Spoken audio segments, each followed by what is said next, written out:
World wide ఎక్కువ మంది చూసిన Netflix international TV show money heist. ఇప్పుడైతే ప్రపంచంలో చాలా దేశాల్లో మనీ హైస్ట్ అంటే ఒక సెన్సేషనల్ సిరీస్. కానీ స్పెయిన్లో ఫస్ట్ టైం రిలీజ్ అయినప్పుడు ఈ సిరీస్ ఫ్లాప్ అయింది. టీం అంతా డిసప్పాయింట్మెంట్లో ఉన్నప్పుడే నెట్ఫ్లిక్స్ ఈ సిరీస్ని కొనుక్కుని వరల్డ్ వైడ్ రిలీజ్ చేసింది. నిజానికి స్టార్టింగ్లో నెట్ఫ్లిక్స్కి కూడా మనీ హైస్ట్ మీద నమ్మకం లేదు. కానీ కొద్ది రోజుల్లోనే అందరి ఎక్స్పెక్టేషన్స్ని దాటుకుని మనీ హైస్ట్ గ్లోబల్ సెన్సేషన్గా మారింది. ఇదంతా చూసాక మనకు డౌట్ రావచ్చు, why money heist is so popular? Tokyo, Berlin, Rio, Denver, Moscow ఇలా సిటీల పేర్లు పెట్టుకుని దొంగతనానికి వెళ్లే గ్రూప్ని ఆడియన్స్ ఇంతలా రూట్ చేయడానికి రీజన్ ఏంటి? సాల్వడోర్ దాలి మాస్క్ వెనక మీనింగ్ ఏంటి? అసలు మనీ హైస్ట్ మనల్ని మెస్మరైజ్ చేయడానికి మెయిన్ రీజన్ ఏంటో ఈ వీడియోలో తెలుసుకుందాం. ముందుగా what is money heist? Money heist అంటే సింపుల్గా రాబరీ, డబ్బుల్ని దొంగిలించడం. టైటిల్ని బట్టి స్టోరీ ఏంటో కూడా మనకి ఈజీగా అర్థమైపోతుంది. కాకపోతే ట్విస్ట్ ఏంటంటే ఈ మనీ హైస్ట్లో ఫస్ట్ దొంగతనం చేసేది డబ్బుల్ని ప్రింట్ చేసే ఫ్యాక్టరీలో. సో వీళ్ళ ప్లాన్ ఏంటంటే డైరెక్ట్గా డబ్బుల్ని ప్రింట్ చేసే బిల్డింగ్ని క్యాప్చర్ చేస్తే కావాల్సినంత ప్రింట్ చేసుకుని తప్పించుకోవచ్చు అని. ఇదే మనీ హైస్ట్లోని మెయిన్ గోల్. జనరల్గా ప్రతి రాబరీ స్టోరీలోనూ 2 టీమ్స్ ఉంటాయి. ఒకటి దొంగలు, 2 పోలీసులు. సో ఇందులో దొంగల టీంకి లీడర్ ప్రొఫెసర్. ఫస్ట్ చేసే రాబరీ టీంలో టోటల్గా 8 మెంబర్స్ ఉంటారు. Tokyo, Rio, Denver, Moscow, Berlin, Nairobi, Helsinki and Oslo. ఈ 8 మందిని ప్రొఫెసర్ సెలెక్ట్ చేసుకుని ట్రైనింగ్ ఇస్తాడు. ఈ దొంగలకి ఆపోజిట్లో మెయిన్ క్యారెక్టర్స్ 3 ఉంటాయి. పోలీస్ ఆఫీసర్లు రఖిల్ అండ్ యాంకిల్, అలాగే లోపల హైస్ట్ జరిగే చోట ఉండే ఆర్టూరో. ఈ 2 టీమ్స్ మధ్య జరిగే cat and mouse game money హైస్ట్లో మనల్ని సీట్ ఎడ్జ్లో కూర్చొని చూసేలా చేస్తుంది. ప్రతి ఎపిసోడ్లోనూ ఆల్మోస్ట్ దొరికిపోతారు అనే స్టేజ్ వరకు తీసుకెళ్లి మరీ ఆడియన్స్ని థ్రిల్ చేసి నెక్స్ట్ ఎపిసోడ్ చూసేలా ఈ సిరీస్ ఉంటుంది. సో ఇప్పుడు అసలు ఎక్కడో స్పెయిన్లో తీసిన ఈ టీవీ షో ప్రపంచంలో ఉన్న ఆడియన్స్ అందరికీ కనెక్ట్ అవడానికి రీజన్స్ ఏంటో చూద్దాం. Why people like money heist? Reason number 1, screen play. లీనియర్గా ఆలోచిస్తే స్టోరీలో ఒక రాబరీ జరగాలంటే 4 స్టేజ్లు ఉంటాయి. ముందు క్యారెక్టర్స్ ఇంట్రో, తర్వాత robbery planning, next plan execution, ఫైనల్గా సక్సెస్సా ఫెయిల్యూరా అనేది కంక్లూజన్. జనరల్గా మనం హైస్ట్ మూవీస్లో ఈ ఫార్మేట్ని ఎక్కువగా చూస్తూ ఉంటాం. కానీ money heist proper TV show కాబట్టి స్క్రీన్ ప్లే డిజైన్ ఇంట్రెస్టింగ్గా ఉంటుంది. అంటే ఫస్ట్ ఎపిసోడ్లోనే మనం థర్డ్ స్టెప్ అయిన ప్లాన్ ఎగ్జిక్యూషన్లోకి వెళ్ళిపోతాం. అంటే ఈ క్యారెక్టర్స్ ఎవరు, వీళ్ళ బ్యాక్ స్టోరీ ఏంటి, అసలు రాబరీ వెనక ప్లానింగ్ ఏంటి అనేది మనకు తెలియదు. ఫస్ట్ ఎపిసోడ్లోనే డైరెక్ట్గా రాబరీ స్టార్ట్ అయిపోతుంది. అందుకే చాలా ఫాస్ట్గా ఆడియన్స్ స్టోరీకి హుక్ అవుతారు. అండ్ ఇక్కడ ఇంకో most effective story telling technique ఏంటంటే స్క్రీన్ ప్లేని బ్యాక్ అండ్ ఫోర్త్ ట్రావెల్ అయ్యేలా చేయడం. ఫస్ట్ రాబరీనే తీసుకుంటే ప్రొఫెసర్ చేసిన ప్లానింగ్, క్యారెక్టర్స్ బ్యాక్ స్టోరీ, వాళ్ళలో ఉండే ఫ్లాస్, వాళ్ళ మధ్య ఉండే రిలేషన్స్, ఇవన్నీ కూడా ఒక్కో ఎపిసోడ్లో కొద్దిగా రివీల్ అవుతూ ఉంటాయి. దీనివల్ల ఆడియన్స్లో క్యారెక్టర్స్ మీద ఎంపతి స్లోగా బిల్డ్ అవుతుంది. అంతేకాకుండా రాబరీ వెనకాల జరిగిన ప్లానింగ్ ముందే తెలిస్తే ఎలా తప్పించుకుంటారో అనే టెన్షన్ ఆడియన్స్లో ఉండదు. సో చివరి ఎపిసోడ్ వరకు స్క్రీన్ ప్లేని ఇలా నాన్ లీనియర్గా డిజైన్ చేయడం వల్ల మనకు థ్రిల్లింగ్ ఎక్స్పీరియన్స్ కలుగుతుంది. మనీ హైస్ట్ రైటింగ్ గురించి మాట్లాడుకుంటే మరో key element voice over narration.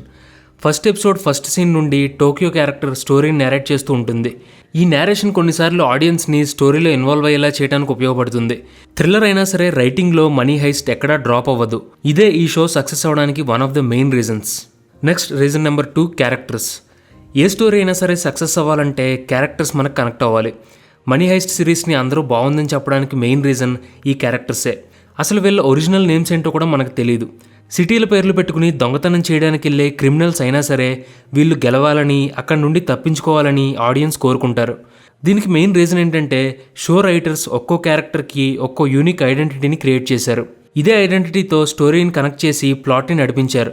Suppose Tokyo క్యారెక్టర్ని తీసుకుంటే ఈమె కొద్దిగా ఆవేశం ఎక్కువ, ఆలోచించకుండా కోపంలో డెసిషన్స్ తీసుకుంటూ ఉంటుంది. ఈ కంగారు వల్ల, కోపం వల్ల మిగిలిన మెంబర్స్కి ప్రాబ్లమ్స్ వస్తాయి. స్టోరీలో ఈ టోక్యో చాలా కాన్ఫ్లిక్ట్స్ని తీసుకొస్తుంది. అలాగే టోక్యో లవర్ రియోకి కూడా కొన్ని డిఫరెంట్ క్వాలిటీస్ ఉంటాయి. అన్నిటికీ మించి వీళ్ళిద్దరి మధ్య ఉండే లవ్ స్టోరీ ఆడియన్స్కి బాగా కనెక్ట్ అవుతుంది.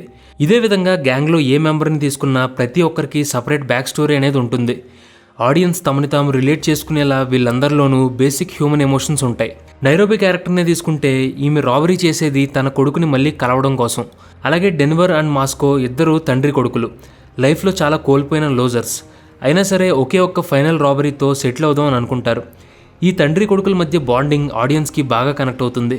అలాగే బెర్లిన్ క్యారెక్టర్ని ఆడియన్స్ ముందు హేట్ చేసిన తర్వాత ఈ క్యారెక్టర్లో ఉండే డెప్త్ ఏంటో అర్థమవుతుంది. ఇక అందరికంటే most important the criminal master mind professor. చూడటానికి వీక్గా ఉన్న తెలివితేటల్లో మాత్రం జీనియస్ అని చెప్పొచ్చు.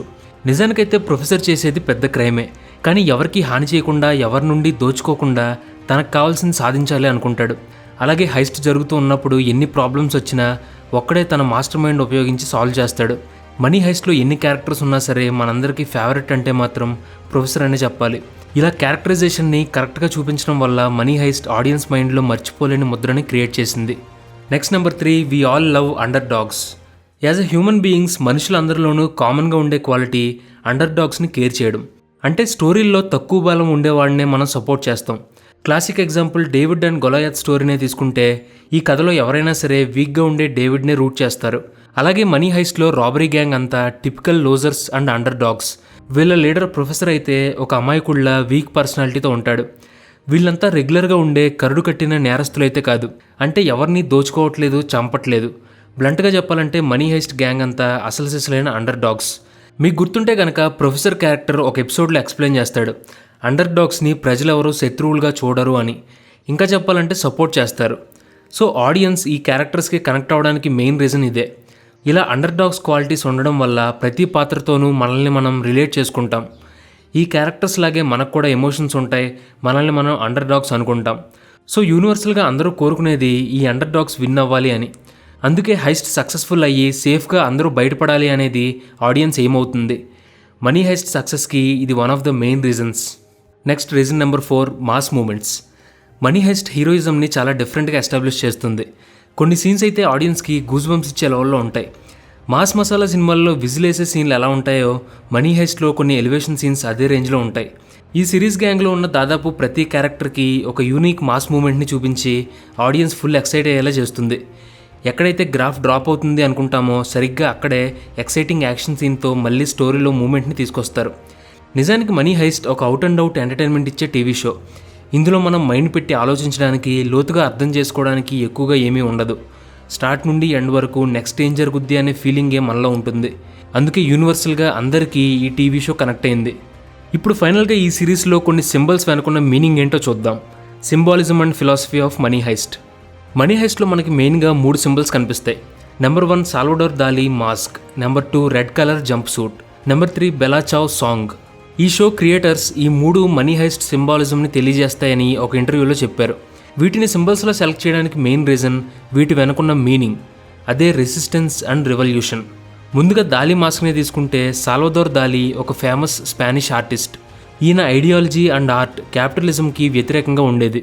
సర్రియలిస్టిక్ ఆర్ట్ని ఉపయోగించి ఈయన మోడర్న్ క్యాపిటలిస్టిక్ సొసైటీ మీద సెటైర్స్ వేసేవారు.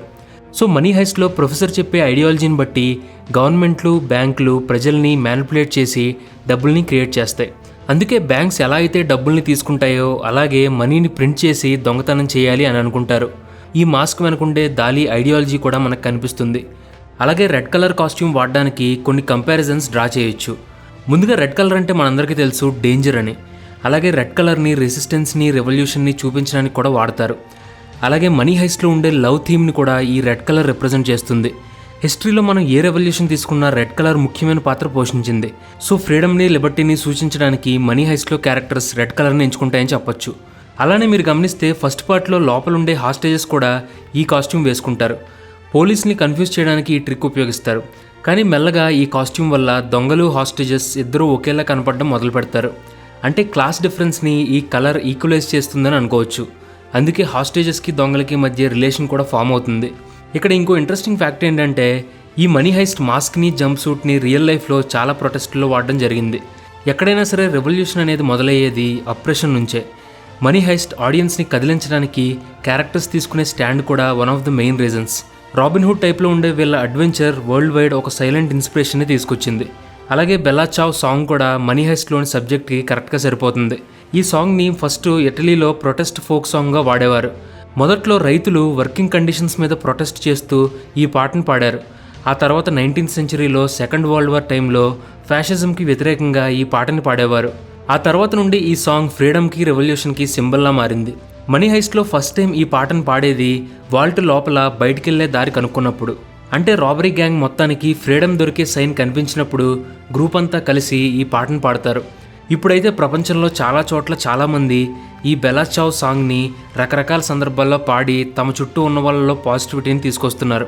క్వారంటైన్లో ఉన్న దేశాల్లోని కొంతమంది ఈ బెల్లా చావ్ సాంగ్ని తమలోని ధైర్యాన్ని, పాజిటివ్ స్పిరిట్ని నింపడానికి పాడుతున్నారు.